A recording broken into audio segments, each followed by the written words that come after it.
JDS ಪಕ್ಷಕ್ಕೆ ಕೊಟ್ಟಿದ್ದಂತ ಕೊಡುಗೆ ಹಿಂದುತ್ವ ಭಾವನೆಯ ಮೇಲೆ ಅಧಿಕಾರ ಮಾಡ್ತಿದ್ದಾರೆ ಸರ್. ನಾನು ಒಂದ್ ಹೇಳಕ್ ಇಷ್ಟಪಡ್ತೀನಿ ನೋಡಿ, ಇವತ್ತು ಸುವೇಂದು ಅಧಿಕಾರಿಯನ್ನ ಇವರು ಮುಖ್ಯಮಂತ್ರಿ ಅಂತ ದೇಶದಲ್ಲಿ ದೊಡ್ಡದಾಗಿ ಬಿಂಬಿಸಕ್ ಹೋಗಿದ್ದಾರೆ.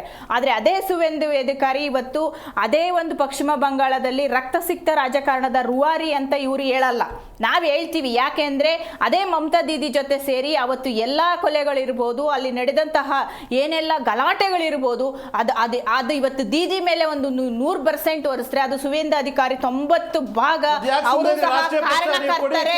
ಅವ್ರನ್ನ ಕರ್ಕೊಬಂದು ಬಿಜೆಪಿಯ ವಾಷಿಂಗ್ ಮಿಷಿನ್ ಅಲ್ಲಿ ತೊಳೆದು ಇವತ್ತಿನ ಹಿಂದುತ್ವದ ಮುಖವಾಡ ಹಿಂದೂ ಅನ್ನೋ ಒಂದೇ ಕಾರಣಕ್ಕೆ ಬಿಜೆಪಿಯವರು ಇವತ್ತು ನಮ್ಮ ಮುಖ್ಯಮಂತ್ರಿ ಅಂತ ಬಿಂಬಿಸ್ತಾ ಇದ್ದಾರೆ. ಆದ್ರೆ ಮಾಡಿರುವ ಪಾಪಕರ್ಮಗಳು ಎಲ್ಲೂ ಹೋಗಲ್ಲ. ನಮ್ಮ ಪಕ್ಷ ಜಾತ್ಯತೀತವಾಗಿದೆ, ಸರ್ವರು ಸಮಪಾಲು